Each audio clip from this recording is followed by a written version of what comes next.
अस्सलाम वालेकुम नाज़रीन, प्रोग्राम बोन हेल्थ के साथ डॉक्टर ख्वाजा साजिद असलम हाजिर हैं। मैं आर्थोपेडिक सर्जन हूँ। हिप और नी रिप्लेसमेंट्स, आर्थ्रोस्कोपीज़, फ्रैक्चर्स, ट्यूमर्स वगैरह करता हूँ। आज के प्रोग्राम में जो हम टॉपिक डिस्कस करने जा रहे हैं वो है prevention is better than treatment, कि एहतियात इलाज से बेहतर है, उर्दू में अगर आप कह लें तो। अच्छा, ये है तो एक सेंटेंस हम बचपन से ये सुनते आ रहे हैं, एहतियात इलाज से बेहतर है। बहुत सारी जगहों पे आपको डिस्प्ले पे भी मिलेगा, अलॉन्ग द रोड साइड बहुत सारी जगहों पे लिखा होगा। बट जब अगर इस पे गौर करें तो इसके अंदर एक बहुत बड़ी साइंस है। Everything is hidden inside that. इसी एक सेंटेंस के अंदर बहुत सारी चीज़ें छुपी हुई हैं। अब मैं तो ऑर्थोपेडिक सर्जन हूँ, मैं आपको मेडिकल पॉइंट ऑफ व्यू से ये अभी डिस्कस करेंगे। लेकिन अगर मेडिकल पॉइंट ऑफ व्यू से हट के आप किसी भी और पॉइंट ऑफ व्यू से सोच लें, मिसाल के तौर पे रोड ट्रैफिक एक्सीडेंट देख लें, मिसाल के तौर पे कोई भी किसी भी प्रोफेशन को आप उठा लें, तो ये सेंटेंस उसमें फिट होता है कि एहतियात इलाज से बेहतर है। ये उसमें फिट होता है। बहरहाल मैं तो ऑर्थोपेडिक सर्जन हूँ, मैं आपको इस प्रोग्राम में थोड़ा बहुत ये पब्लिक अवेयरनेस करना चाह रहा हूँ कि मेडिकल पॉइंट ऑफ व्यू से एहतियात इलाज से बेहतर है और क्यों बेहतर है। पूरी दुनिया में जो सबसे ज़्यादा पैसा इन्वेस्ट हो रहा है, सबसे ज़्यादा जिस पे काम हो रहा है ना, वो यही चीज़ है, एहतियात इलाज से बेहतर है। Prevention is better than treatment.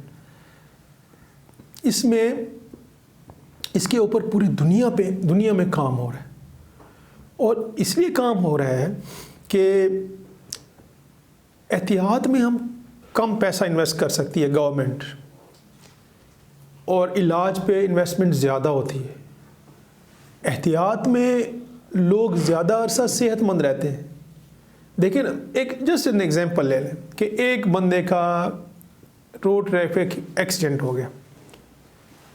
Accident के बाद वो गया हॉस्पिटल, उसका ऑपरेशन हुआ, ऑपरेशन के अखराजात उसने पे किए। फिर वो तकरीबन 1.5 से 2 महीने अपनी जॉब से बाहर रहा, नौकरी पे नहीं जा सका।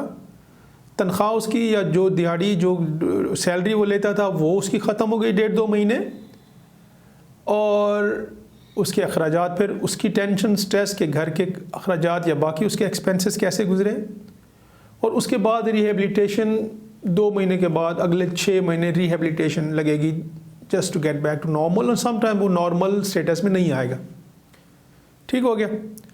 इसी सिनेरियो को अगर आप ले लें प्रिवेंशन के, अब इसी सिनेरियो में हॉस्पिटल पे गवर्नमेंट के भी अखराजात लगे, पेशेंट लोड भी ज़्यादा हो गया हॉस्पिटल पे, और जो पर्सनल प्रॉब्लम्स हैं, इश्यूज़ हैं पेशेंट के, वो भी ज़्यादा हो गए। उसने पैसे भी खर्च किए, उसकी जॉब भी चली गई, उसके पेन भी हुआ, और आगे रिहेबिलिटेशन के लिए लंबा अरसा भी उसने रेस्ट करना पड़ा।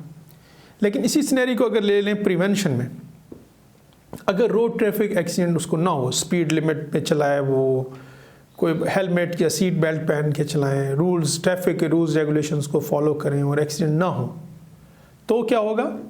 हॉस्पिटल्स पे लोड कम हो जाएगा पेशेंट्स का, जो गवर्नमेंट के एक्सपेंसेस हैं हॉस्पिटल्स पे वो कम से कम हो जाएंगे, जितने एक्सपेंसेस, जितनी चीज़ें प्रोवाइड हैं वो बेहतर से बेहतर हो जाएंगी फैसिलिटीज़ हॉस्पिटल की। जो पर्सनल प्रॉब्लम्स हैं, जो इंसान को फ्रैक्चर होगा वो नहीं होगा, उसके पर्सनल जो मनी है, पैसे हैं, वो उसके बच जाएंगे, उसकी जॉब कंटिन्यू रहेगी, और उसके इकोनॉमिकल हालात जो हैं वो भी बेहतर रहेंगे। तो it's a very big thing, बहुत इम्पॉर्टेंट है ये सोचना। हम रोज़मर्रा की ज़िंदगी में हम देखते हैं रोज़ाना के ट्रैफिक, रोड के ऊपर लोग किस तरह ड्राइव कर रहे होते हैं, किस तरह गुजर रहे होते हैं, और जब खुदा न खास्ता कुछ होना होता है ना, तो that happens with in fraction of seconds, कुछ सेकेंड्स के अंदर ही होता है, जब गिरता है या फ्रैक्चर होता है या एक्सीडेंट होता है। तो एहतियात इसलिए बहुत ज़रूरी है। टॉपिक बहुत लंबा है, ये इस पर बहुत बात की जा सकती है, और भी हम प्रोग्राम करेंगे। ये तो हमने सिर्फ एक रोड ट्रैफिक एक्सीडेंट की बात की ना। अगर हम ये बात कर लें कि डॉक्टर्स की आपको सजेशन होती है कि आपका ऑपरेशन हुआ है और आपने इसके ऊपर वज़न नहीं डालना है, मैं ऑर्थोपेडिक पॉइंट ऑफ व्यू से बात कर रहा हूँ, تو یہ جو سجیشنز ہیں یہ بھی احتیاط میں آ جاتی ہیں نا. آپ احتیاط کریں گے تو ہو سکتا ہے اس نے پلیٹ لگائی ہو سکتا ہے وہ سرجن کے ذہن میں ہو کہ یہ اگر وزن ڈالے گا تو یہ ٹوٹ جائے گی یا ہل جائے گی ہڈی اپنی جگہ سے، یا ہیلنگ میں ایشو ہوگا. تو جو احتیاط آپ کو بتائی جاتی ہے اس کو آپ نے فالو کرنا ہے. اگر نہیں کریں گے تو بون ہو سکتا ہے یونائٹ نہ ہو، پھر آپ کو دوبارہ آپریشن کرنا پڑے، لمبا ٹائم لے جائے بون کی ہیلنگ میں، ٹھیک ہے، پلیٹ ٹوٹ جائے دوبارہ آپریشن ہو. تو یہ ساری چیزیں بڑی امپورٹنٹ ہیں. اس کو ہم اسی سینیریو میں اگر لیں کہ پریونشن از بیٹر، کہ احتیاط ہمیشہ بہتر ہے علاج سے، تو یہ اس پہ بھی فٹ ہوتی ہے. اپنا اور اپنی فیملی کی صحت کا خیال رکھیے گا. ڈسپلے پہ میرا نمبر ہے، ان کیس کسی نے کانٹیکٹ کرنا ہے یا فردر ڈسکس کرنا ہے، you are most welcome. Thank you.